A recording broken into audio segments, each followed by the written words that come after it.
Nice. Black Dog Salvage Podcast, Season 1, Episode 2. There you go.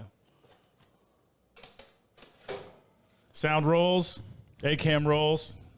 Test. Quiet on set. Test. Room tone. God, I haven't heard that in a while. Let's roll the intro.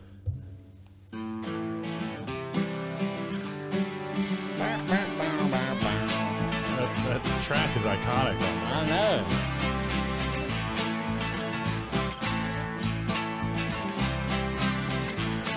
Welcome. Hey, everybody. Welcome to the Black Dog Salvage Podcast. That's right. It's just Tay Whiteside, myself, And the big white side. Mike Whiteside. The flying white side. Senior. Yeah, that used to be our, when we were up on the on the roofs and towers and stuff, we'd always like the flying Lawindas. Right, like circus performers. That's right. You were nimble.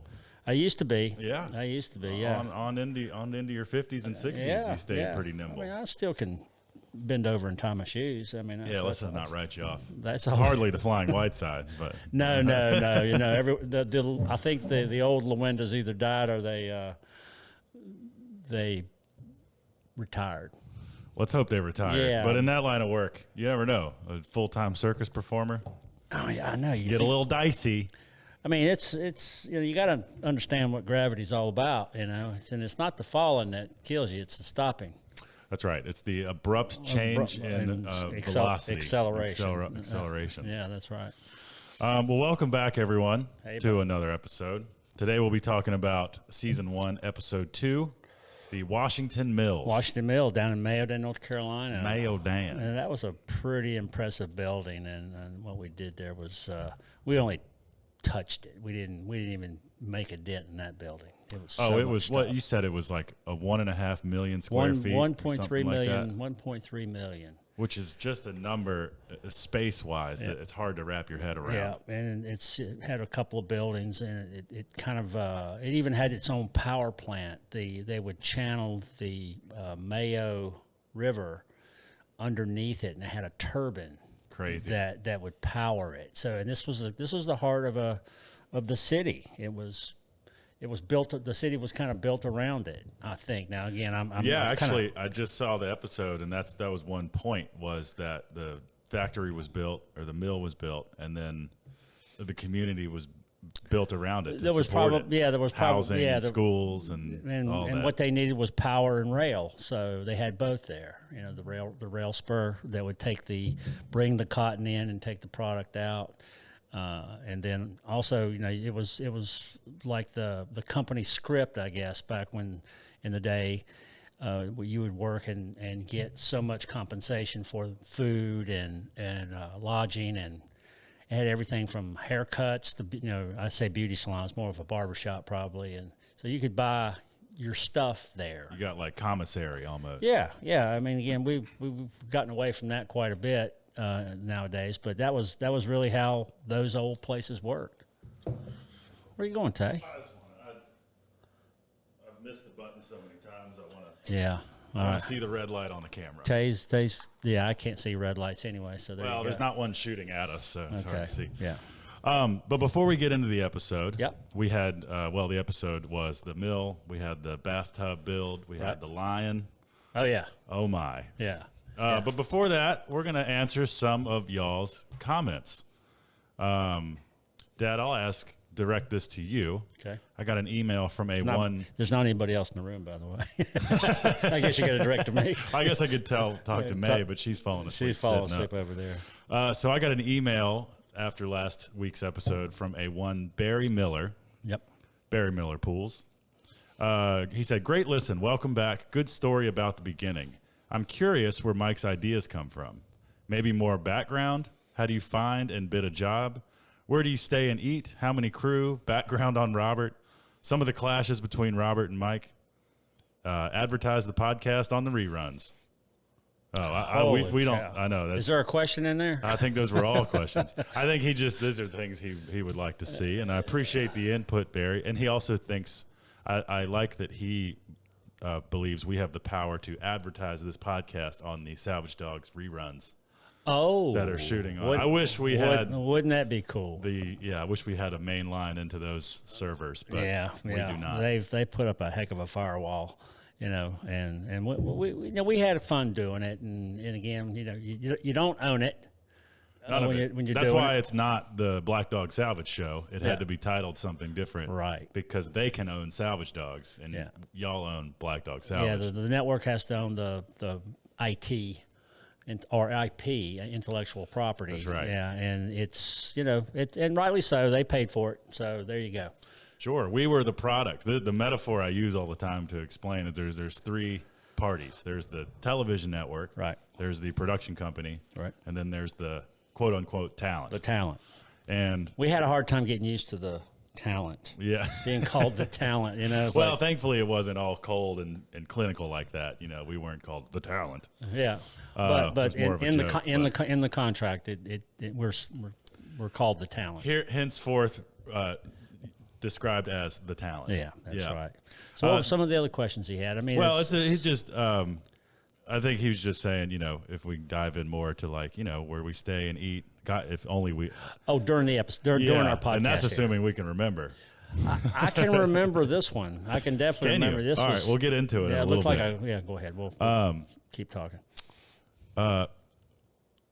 Well, in this case, his first question was, how do you find and bid a job? So how did you find and bid this job? Well, back in the day, we would drive around. Nowadays, it's obviously just kind of comes from the interweb. Inundated now. Yeah, there's more of it than we can shake a stick at or do in a lifetime. Sorry about that. That's phone call. Dog phone. That has been Dad's ringtone on his phone forever, as long as I can remember. Since you've had a smarty phone, it's been the dog bark. Yeah, it's which is impressive. Is that the first thing? Because you've gone through about 10 phones, maybe 20 at least. Is that the first thing you do when you get a new phone? Is set the dog ringtone? Bark ringtone? Yeah, that's easy. that's something I can still do. These things are so high tech that I can't wait for old Elon to give me my chip. So your phone brain network everything connection, just your neural link. I think they call it. Elon, I'm ready for you, buddy. Bing him up, Scotty. Or turn me off. Beep, turn you off. Yeah, that's the problem. But how we get them is just word of mouth. This particular one, it was kind of an interesting evolution. We were buying wood from a company called Wall Lumber. And I was down there across the street from the Mayodan or the Washington Mill. And I didn't know what the heck was going on down there. So, and it was in process of being taken apart. Yeah, because they were palletizing all the bricks. Yeah, this company, Nelco, and I think it was the name of it.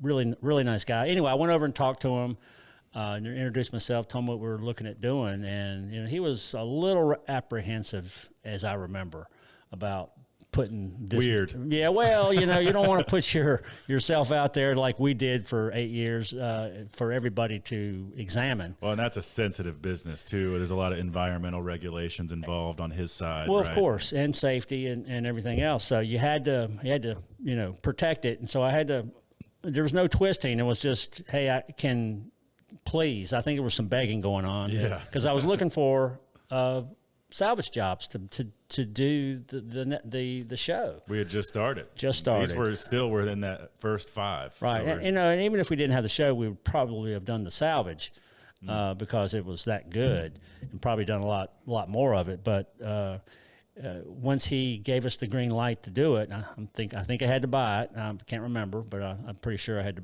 pay him for it, which was, okay. That was you did an upfront deal on that one? Well, you always do. You always write a contract and that tells them what you're going to do and it tells you what they're going to do.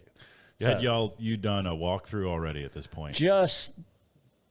Barely. I mean, there was so much of it. I mean, you think about 1 million plus square feet, it's humongous. And half the building, one of the buildings, half of it was already in process of being demolished. Mm-hmm. So I couldn't go out there, but I went to part of it.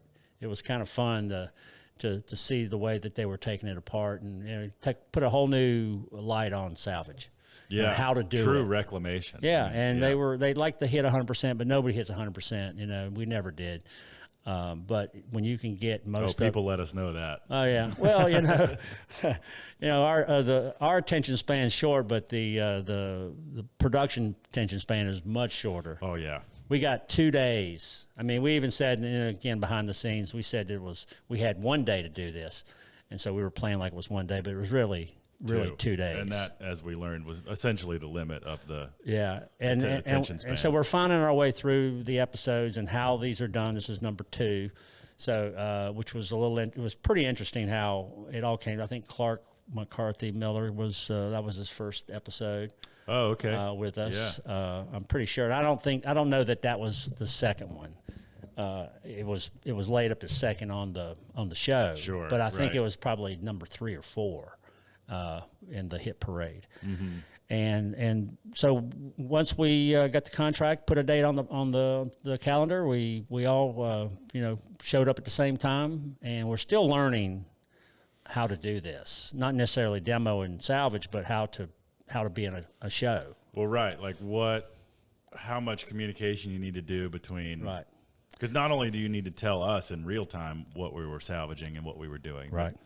Which sometimes you didn't even really know until you start going. But you have to somehow describe that plan to the film crew so they know where to be, where to stand, what to prepare for. So you didn't just go willy-nilly and say, hey, catch up. You had to play to the camera. You know, like when I say that, I kind of, don't turn your back to the camera if you're talking to it. That was a hard lesson to learn. Yeah, I mean, I'd always, put my ass to the camera and they turn it off immediately. Yeah, like, oh, God. Yeah, so, you play to the camera, you open up a little bit and show them what you're doing, which is, what people want to see, the process. They want to see what you're doing, what you're looking at, what you're touching, and why. Yeah. Yeah, so that was new to us, and everybody says, well, it took a lot of time. And so it added a little bit of time. Early on it did. Mm-hmm. Like the first episode we did with the Izzard House, it took us 5 days, and that was ridiculous. Yeah. But we had to take We know that now. Yeah.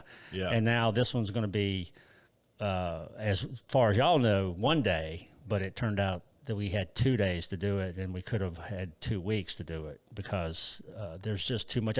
You hate leaving all that stuff behind, but sometimes you know it's going to happen to it. Oh yeah, it's gone. So we picked pretty hard this job, and we went back afterwards and bought wood from him. Right. Some of those columns that you see in the show. Mm-hmm. Those big octagon pine columns. Oh, they were beautiful, man. Yeah. They were beautiful. That's right. That's where those came from. So we had a whole trailer load of them and could have had more, but it's one of those things where, you're saying stop.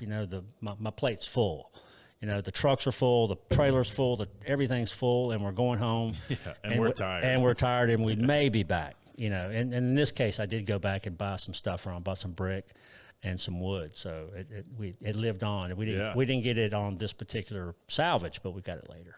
And it was relatively close. That was right down 220. Yeah, right? 220 going right in North Carolina. Mm-hmm. It was a place called Mayodan near Madison, north of Greensboro. It's like an hour south of here. Yeah, just at the border almost. Yeah. And I've been down there since, and of course it's all gone.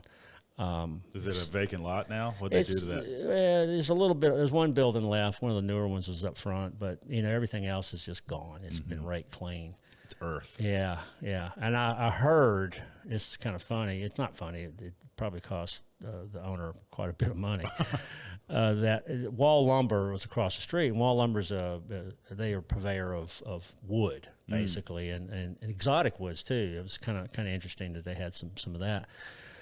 And they told me of the day that there was one corner left of the factory up by the street, and he was going to pull it into the property.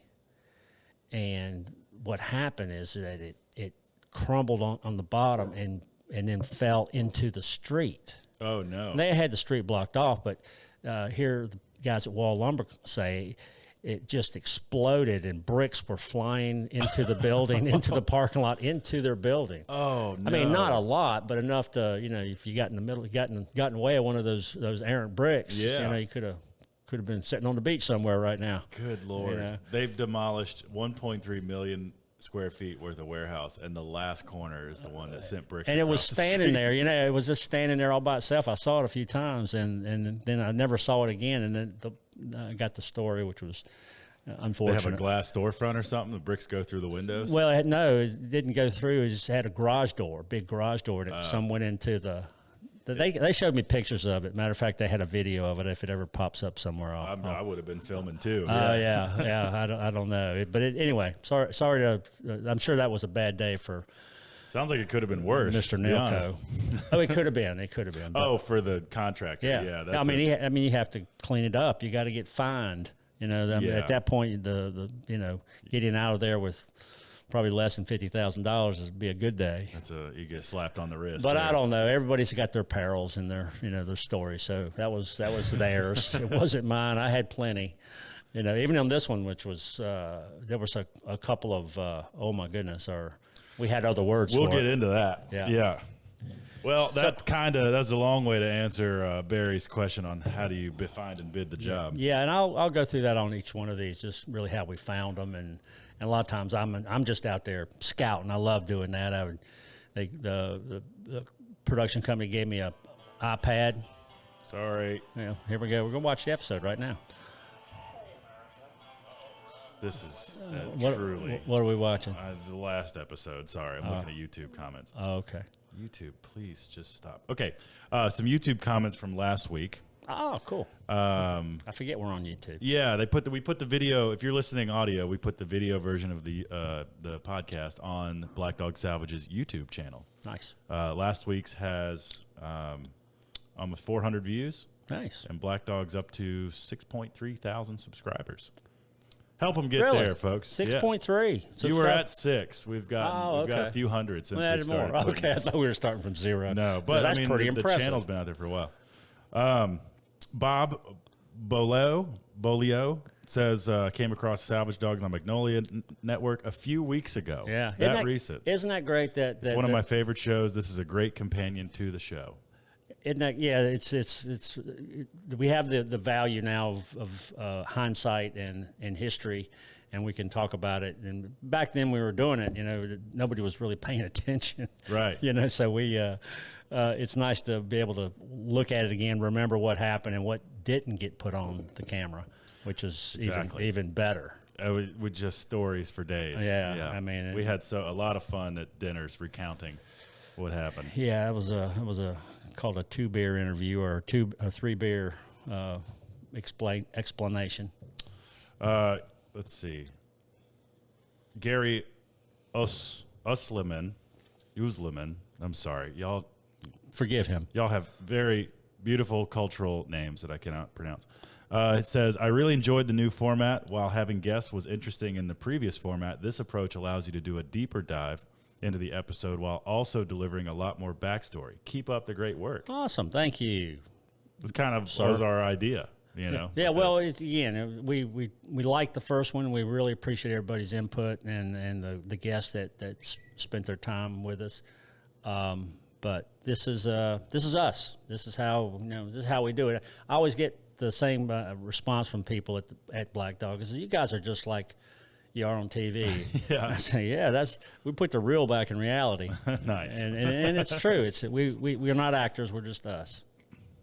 Well, yeah. I mean, I can barely be myself, much less act like somebody else. Yeah, you were who you were from the beginning. That's right. That's prophetic, isn't it? You were who you were from the beginning. Is who I is. Yeah. And today, and now, in the present. Living your truth. Guys, I know it's really fun to listen and or watch some guys scroll YouTube comments, but I just want to make sure these people get their airtime. I don't have anything to say. Jeff Burns says, great as always. What happened to Mike's beer? Beer or beard? Beer. That's good. I had a beer. That's a good question. Yeah. Anyway, lots of support. A lot of people saying, looking forward to the next segment. Love that you're doing this. They're chiming in to say, who they watch regularly and all that. So anyway, thank you guys for interacting this way. I think YouTube comments is one of the easiest ways for y'all to drop a comment to us. We appreciate it. I'm sure there's a way to comment or leave feedback for the audio version, but definitely hop on YouTube and leave us a comment on the video version, and we'll do this. We'll get it better next time. We'll have it all set up. Yeah, I'm sorry, my laptop was dead. I meant to be able to do this earlier, but anyway, that's the comments. Thank y'all. As always, let us know what you think, questions, all that. Yep. But anyway, so yeah, we're talking about the Mayodan Mill. Yep. The Washington Mill in Mayodan, North Carolina. Yeah. And that we covered the building and what was in it. But the episode opens with, I believe, a wow. Yeah. I think in most cases that's how the formula worked. Yeah, the wow was the start of the episode. That was the first part of the wow was bringing in something different. You know? That was the internal. Yeah. And it always started with kind of, someone was at the counter. Yeah.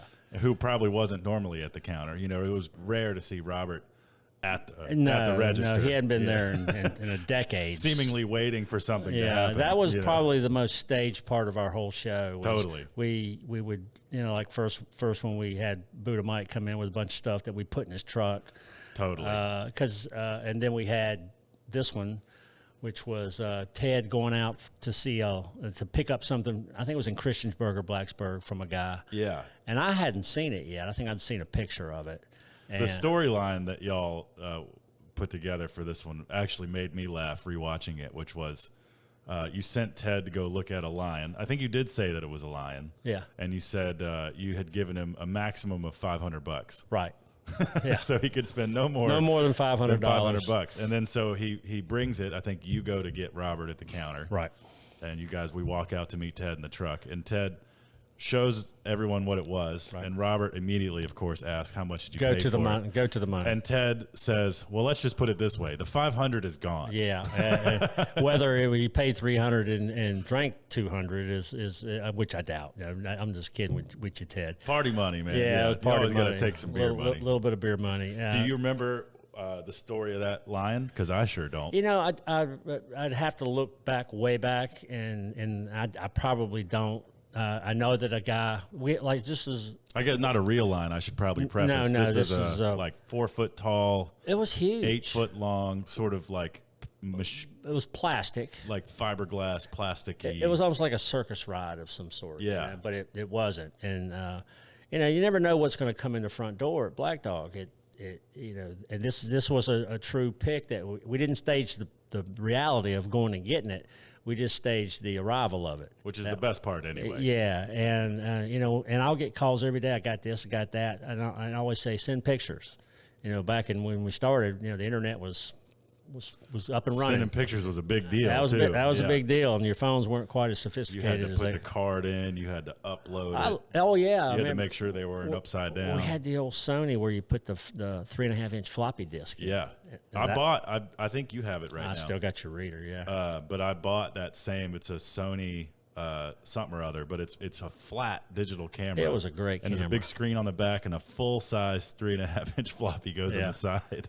And sort of blending between technological generations. Yeah, right? They were using the tech of the day. The chips weren't. Let me get it. It's right here. We had what did we have? We had floppies. We had CDs. Different kind of CDs, tapes, magnetic tape.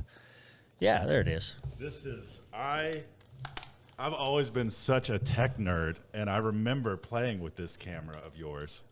This was high tech. If you're watching here's some incentive to watch the video version of the podcast. This is a Sony digital Mavica digital camera, and it would actually do photo and video. You could record like a 10-second video. Yeah, it didn't have a lot of memory. Whatever the card would hold. The MVC-FD81. Exactly. I bought it at a thrift shop last year for $10. You probably paid too much.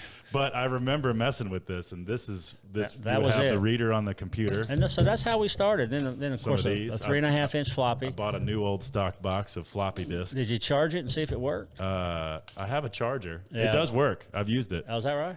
Isn't that cool? It played a little song when you turned it on. That is old school right there. Anyway, that was one of the first ones when we were kind of starting Black Dog. We we didn't have all this high tech stuff. So Yeah. we were starting putting stuff on eBay and online, and Krista, who's still with us, Krista Stevens, she used the crap out of this thing. And the good part about, look at it. Turns on. Yeah, it turns on. They even take a picture. Take a picture. There it is, I got a picture. Technology. That's I'll like, put that picture up in the video podcast. yeah, that's like cutting a picture with stone, That's how old that thing is. It just died. I had just enough battery to take a picture. Well, that's usually how it worked too, It had this huge battery in it. But anyway, where were we? The WOW. The WOW was Ted and coming in, again, stuff that comes through the front door, or at least through the phone line, the twisted pair, was always interesting. Yeah. And you always want the weird. I always say I want the weird and the wonderful. That's just meat, potato, salvage. What do you got? What do you really got? What's fun?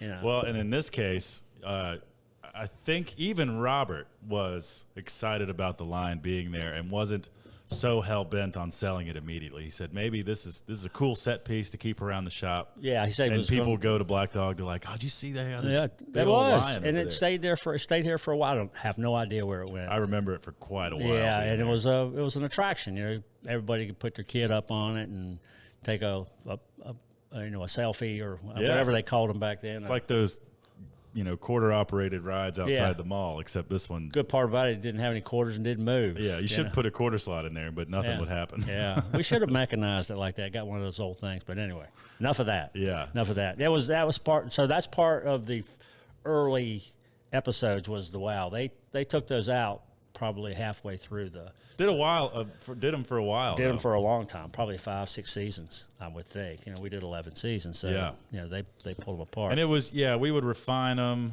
but it always felt like the most forced part of the show. Well, we had to. And actually, I to hit it. remember that the last week's episode, the first episode ever, was the first time that I had to do that sort of acting. Hey, Dad's around the corner, he's got a rocket on the truck, and Robert's a rocket. And I'm like, no, just terrible acting. Well, you weren't acting; you were just being you. And at least we had worked together for a while. You learned how to be you. We had our own jokes and all that, but yeah, that was a lot of fun there. So we got a line this episode, and it was good. The build, speaking of WOW, was if you remember the bathtub couch or settee. Settee, yeah. Robert called it a settee. Why don't you explain to the people what a settee is? Well, it's just a small couch. There you go. Usually a settee handles 2 people, or one really big person. Sure. Just made for modern America. Modern Americans, that's right. But a settee is a small couch. So, we had a lot of these tubs. Back then, a lot. Yeah. That whole lot where the dog bowl kind of is now, right at the start of it, was all. Yeah. That was before you guys had bought that strip of land from the city. So the property line went. We were pushing the boundary. Yeah, tubs would overflow into the city's property. Robert didn't like that. They didn't want to get fined by the city. Yeah, right. But all that, was all tubs and sinks, and all the plumbing was out. Radiator, all the plumbing was outside. And we sold them. I mean, we moved them, but we wanted to do something different, And of course, you kind of peruse online to get ideas. I do. I mean, I know everybody else does. So I'm not. How'd that idea come? To be? It just seeing what people did, and I saw somebody had made a chaise lounge out of one, So, and I still probably someday I ought to do one, but I built a chaise lounge much later on. Yeah, but a completely different thing. Yeah. And so I said, well, let's make something different. Let's make a little couch or chair out of it. Yeah. And so we lined it out. We got a diamond hole saw. I saw that. I remember. I think that might be the one that we had to drill the holes in the fire pits. Right. Yeah. So they gave us a nice radius, and then all we had to do is grind it. Connect the dots. Down. Yeah. And of course, one thing, safety wise, Ted had his eye protection on, but he didn't have a mask on. Oh, I know. Yeah, early on we were so crazy. We just didn't take the proper precautions. I remember hardly ever putting ear protection on. Right. I'm sure I'll have some tinnitus later. Well, I mean, that's years and years of I ring 24/7. I got tinnitus like you wouldn't believe. Yeah. It doesn't bother me though. So a lot of people. At least it's constant. Yeah, it's consistent. Yeah. Yeah. I'm not sure what frequency is. I'm trying to tone. Hopefully it's one of those peaceful frequencies. Maybe when I hit the right frequency and harmonics, I'll I'll go to heaven or something. When your tinnitus frequency matches the whatever that spiritual frequency the is. universal, Saphagy, what is it called? I don't know. That's your realm. Frequencies, yeah. Anyway, it's a tone. But this was when Ted was, I guess he had taken some metal classes at Virginia Western. Yep. And I guess he'd always built stuff too, but he was more of a fixture in the metal shop back then. Well, he was the head welder, for what it was worth. Probably before. No, I was probably welding too, but you were, but not as prominent. Ted had transitioned. He was, and he still was when we was working, but owner of an insurance company, a broker, and that's his sort of origin story. It is. His dad did it, and I think anyway, that's what he did. He wanted out. He wanted this because that wasn't his joy, and he was looking for his joy.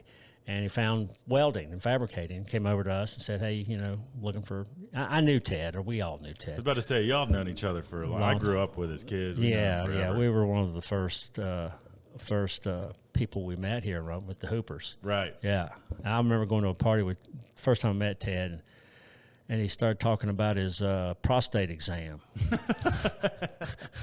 And I just started cackling, going, I'm going to get along with this guy. Yeah. This guy, just matter of factly talk about somebody sticking their finger up your butt. That's good people right there. Sorry. There's small talk, and then there's that. Yeah. Anyway, Ted's a funny guy. Really funny. I mean, he's truly had a good wit about him, still does. But that was, we wanted to do something different, so we cut the side out, and then rounded it so it was ergonomic, so it wouldn't cut you or anything. Yeah. And we built a platform in it a plywood platform to build it up. Yeah, and then we had cushions made for it. Yeah, I remember that. That's a lot. It was a lot of cutting, wasn't it? That's 3/8 thick metal cast iron usually. Yeah, with porcelain. And then a glaze, right? That's all that dust you see in the air. That was early. That was real early. But you cut it out. I guess it just stayed on the original claw feet, and then you made a plywood. And then we gave it to Courtney. Courtney Cronin worked with us. Heck of an artist. Early on, she's still quite an artist. But she was working when she painted furniture and painted some stuff for us, and she'll see her in a couple more episodes. Yeah. They just gave it to her. Say, here, do something with this, and she came up with the blue. I think it was blue and yellow or blue and green. It looked like waves almost, blue and green on the side. Yeah. Imagine that I saw green. Was that red? Yeah. But it looked great. It did. And that also became kind of a fixture around the shop a little while. We had it out in front of the sales counter, and people could sit in it and go, wow. Wow. And then, eventually we sold it. Yeah. I don't think we made another one, I don't remember making if you're interested, let me know. Yeah. I still got to. We'll plasma cut them now. We have the technology. No, you can't. Well, you can with your. I don't know. Would that work if it go through porcelain? Probably. Yeah, that'd be interesting to see. Yeah, I would for sure be wearing a mask. I'll be cutting one tomorrow. All right. So that was the build. For it became again the build became part of the show that people like to see. They enjoyed the process of creating it, which typically was just getting a piece of paper out and scribbling, seeing, and everybody says, how do you come up with those ideas? Like the question a few minutes ago, it reveals itself to me. It's not like it's spiritual or anything. It's just I see things differently. I think you and I see things probably 180 out because Well, but we have the same abilities. I see that all the time too. Right. But I like the creative part, not necessarily the building part of it. I like to nowadays. You're a good builder, but you're a prototype guy. Yeah. You'll get the first one built to show the idea. Yeah, it's not pretty underneath, but it's got the. You'd be a good set designer. Yeah. I still would look good up front and nothing. Held together with whatever it's behind. just held together in the back. Well, that's set design anyway. Yeah. It's not real. I probably wouldn't do good at that either. So there's a lot of work. Those guys hustle. I know. They got to work quick. Yeah, we've had a couple of set designers work with us, and that's a great thing. Black Dog is a great asset to have if you're in production or Hollywood, you know. Well, yeah. Looking for a vibe, you're looking for a theme, you're looking for iconic set pieces for restaurants or churches or schools. Yeah. You'll find that thing probably. Yeah, it was funny. We you never know who's going to look for stuff, and we had a bar that we pulled out of a place in Richmond. This is another episode. Yeah, still up. though. Yeah, and it turned out going on to a set down in Charlotte, North Carolina. I think it was called Banshee. It was a Is that big Chicago bar? No, that went up to Michigan somewhere. Oh, okay. Yeah, that was the one that Al Capone cigar burn on the corner. Is that what that was? Exactly. Oh, I never heard that. Yeah, that's cool. It added some value. I couldn't prove that it wasn't. Okay, I couldn't prove that it wasn't. It looked like his size of a cigar. And everyone knows the size he had. Yeah, he had little cigars. But so Ted was in the shop. How'd y'all meet Courtney? She just was part of the community. You know, she's a real sweet lady, and she was I think she was a teacher as well. She was an art teacher, wasn't she? I know Swooze was, but I'm not. I'm not sure. I think she was, and then she just people just kind of wander in. We don't necessarily. That's how most everyone that's worked at Black Dog has come to us. Yeah, and it's not and it's not through application. It's hey, what are you doing? What's your occupation? That's how Krista Stevens came, or Hall at the time came to us. Yeah, she was just moved here with her fiance. I don't even know if it was a fiance at the time, and just walked in and we needed somebody, and then she came on part time, and that's just how things started. That's how we hired. It wasn't anything very sophisticated. As hey, they showed up a second day. Right, and they kept coming. They kept coming back, and they're still working. Yeah, so that's still a big thing when looking for an employee. Do they continue to show up? Yeah, well, showing up's half the battle. It's more than half the pay. Yeah, yeah, right. Being there, What did you do for me today? Nothing. Okay, well I'll pay you nothing. It's too bad it doesn't work that way. That's right. Well, it's another time now. Yeah. This is back when this is before like Indeed and oh, yeah. ZipRecruiter and all those hiring software. I can't remember the. You put an ad in the paper, I guess, at this point. Yeah, that was printed media, Roanoke Times. Yeah. Did you ever do that? No. Yeah, I didn't think so. It's again the universe is always provided. People to show up in the right time or the wrong time for some of fresh victims. Well, just our paths crossed, and that's it did always feel really organic. Most of Black Dog. It was, yeah, and still is. It's a little more uniform now because we kind of have to be able to train folks to do it. Gosh, what a business to try to train somebody on. When you the have learning years and years. Yeah, the learning curve is pretty steep, but it shouldn't be, but it is. Yeah. And, so anyway, that was Courtney, and part of the infrastructure it was that became Black Dog. I think that's everyone they saw in this episode. Right. I think it's time we got to go jump back to the Washington Mill, the salvage for this episode, because there were two or three elements that stood out to me. There were the louvers, those big old wooden louvers, as part of some giant shutters on steroids. Yeah, some giant air handling. It was system. the air handler that cleared, because this was a cotton mill, so there was a lot of dust in the air. So this basically cleaned the air, scrubbed the air. Yeah. That pushed it out through the whole place. Was Robert actually skeptical about salvaging those? He was? Yeah, I mean, again, not that he was. I couldn't tell if he was playing that up for TV or not. I still got one, by the way, if anybody's interested. Do you really? I do, yeah. There you go. It's just one of those things I kind of like to keep one of something from every episode. Well, and I hear people say it all the time. They like the scavenger hunt when they come to Black Dog. I saw when they took that out. I saw that. You've watched too many episodes of Salvage Dogs. If you come in and can say the season, the episode, the location, and what it's called. I mean, again, because we don't even know. All no. And if you're out there, let me know. We could use you as a resource. Yeah, because my memory's not any good. They could use you on the website.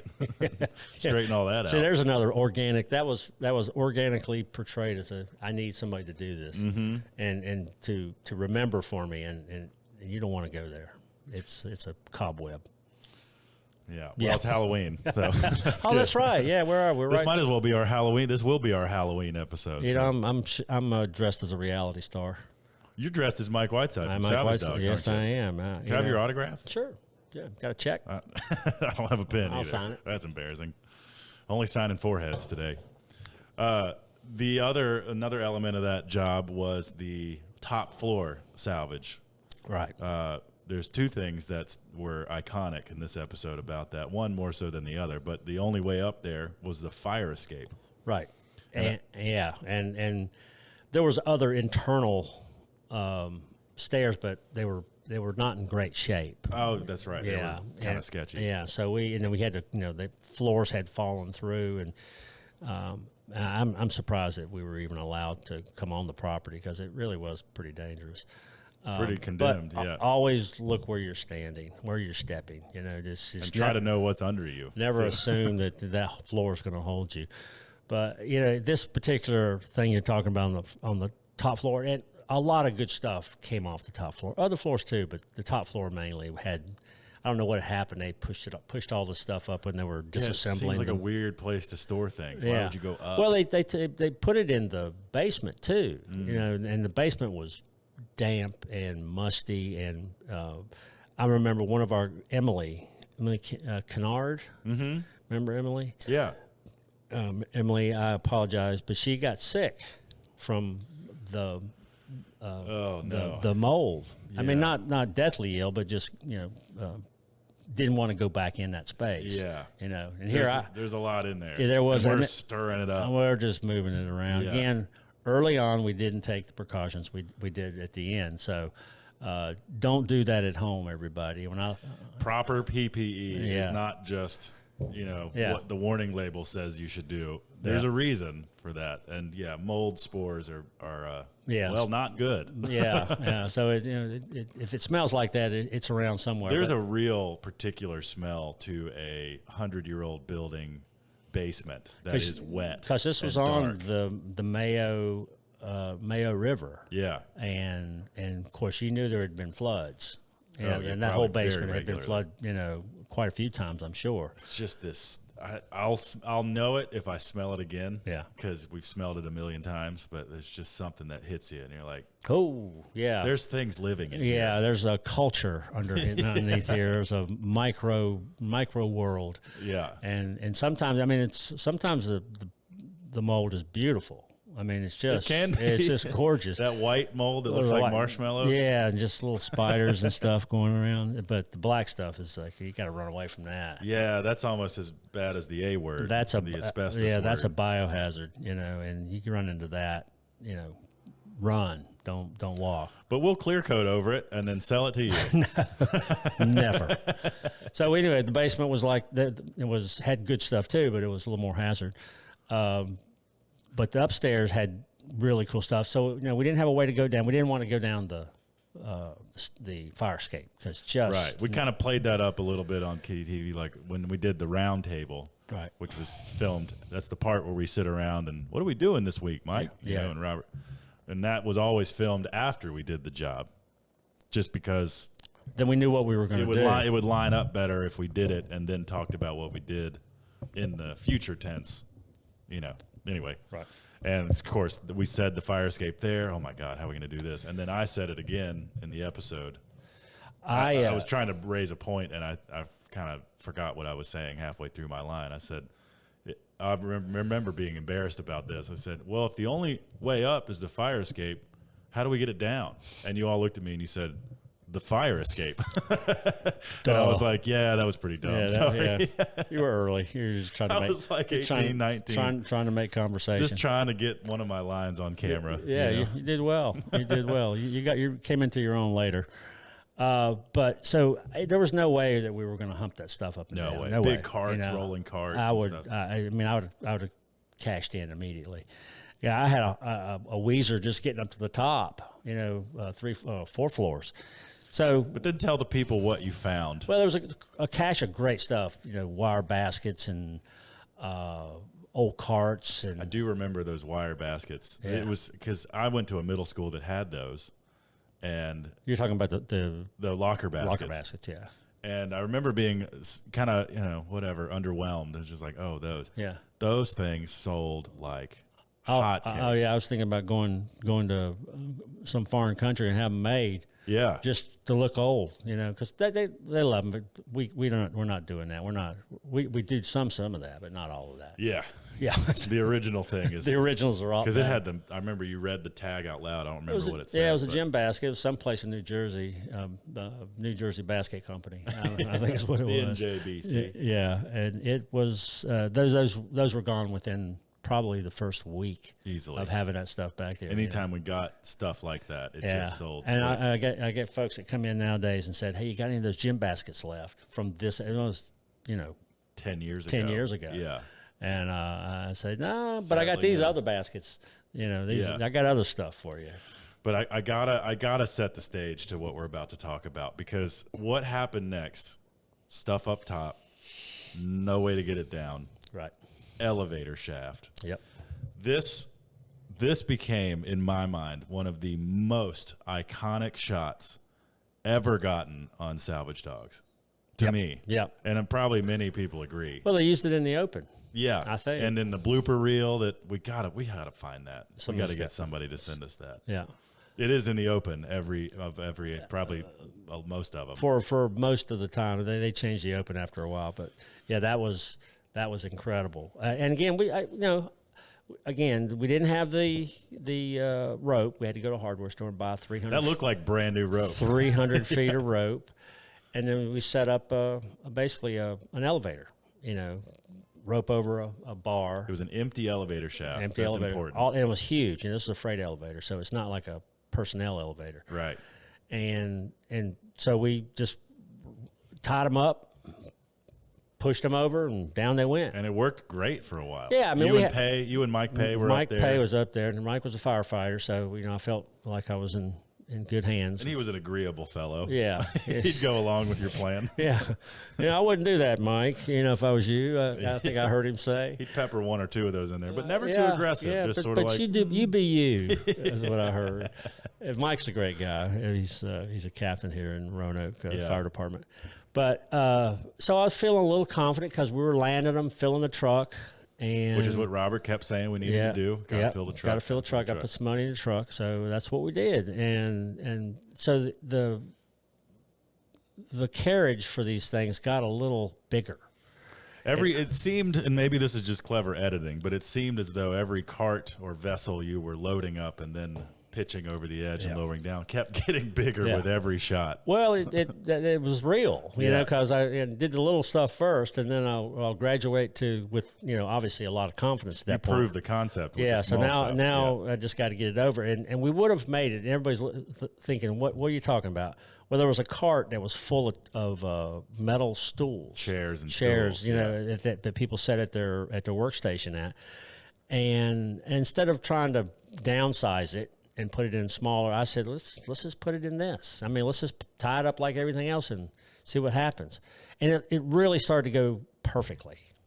And then the side wheel caught and dumped it out. Almost perfect, like a dump truck, just dumped the whole thing out. And that was truly unintentional. I mean, that wasn't staged. I didn't try to do that. It just... I don't think you could do that if you tried. It's just so perfect. Well, you could if you know the dynamics of it, but that was way too much special effects. This is actual reality. And down they came. And they had, I guess, who knows who it was, but probably Gary.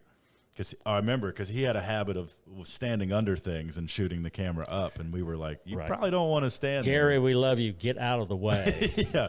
So, but he was rolling on the. I mean, you couldn't have framed it any better. It's just the frame is just the empty door, the open door to the freight elevator. And Gary, I mean, I told him to move before I pushed it over to the side. Yeah. But he was under there right to the point where they were getting ready to fall. Yeah. Someone probably grabbed his shirt and pulled him back. And so, as you see, if you ever saw the show, that destroyed everything. It's just imagine throwing something 4 stories down through an elevator shaft and just it hit everything possible. Oh, it was on the way down. fantastic. And the chairs had wooden bottoms and backs to them. So the frames were fine, but the wood would hit the ground and just explode. I was watching the episode just before I came over here, and some of the metal was twisted too. I started, now that I have a chance to look at the details. Yeah. But it was a perfect ending to that particular part of the. I think it was the ending of the episode and the day. The day we were spent, because we did work there for 2 days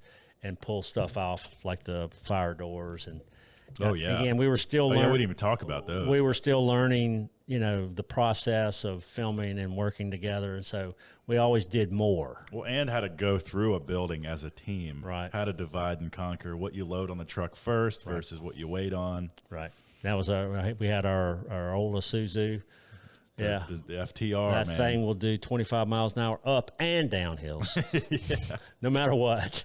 I just want to say, on behalf of America, thank you for that beautiful segment of television. Well, it's every once in a while you get lucky, and I always told the camera guys, to just keep your camera hot. You see them; they're standing there all day long with the camera, with it cocked back. Yeah, and you tell them you're going to go do something, but sometimes you're just doing something else, and they catch it. You know, but that's a hard job. All those guys, the sound guys, they have to hold the boom so long and listen to us grunt and groan and pass gas.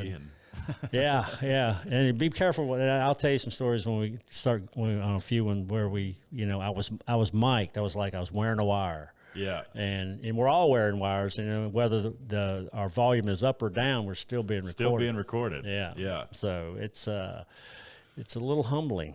You got to make sure you keep it in check or feel very comfortable with the people that are listening to you. That became true, obviously, but then you do think you get used to.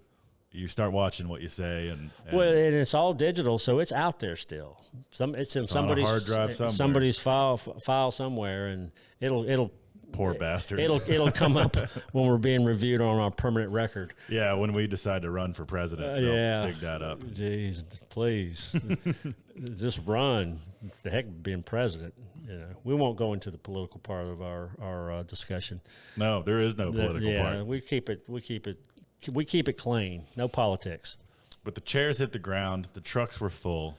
That was a wrap. That was there was a little bit more that happened. I mean, again, as far as more stuff, because you can't get much in a half-hour show.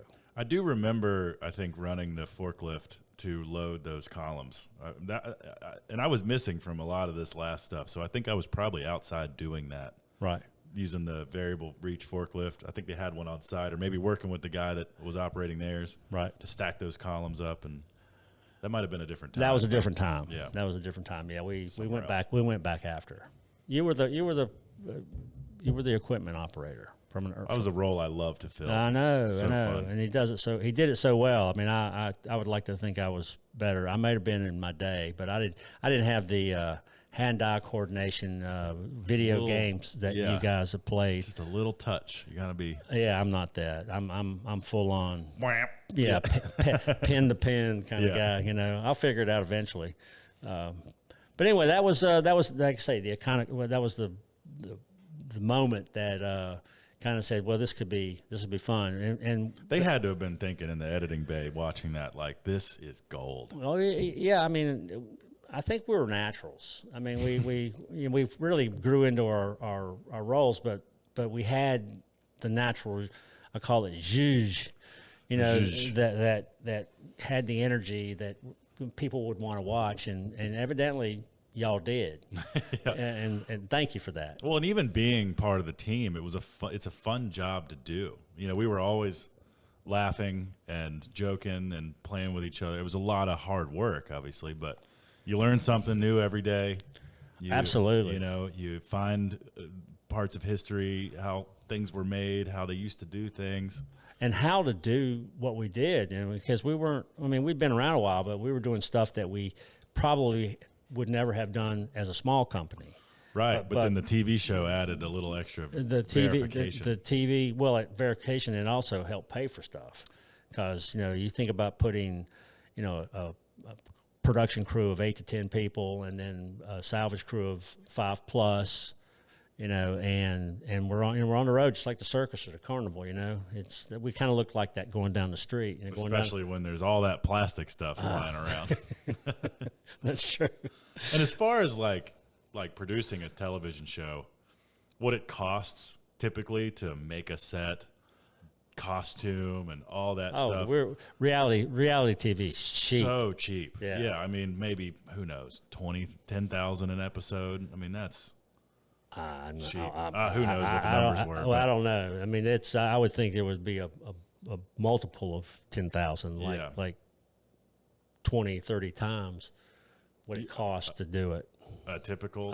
Yeah, I mean, not typical. I mean, hours. Hours. That's what I mean. Yeah. That's me.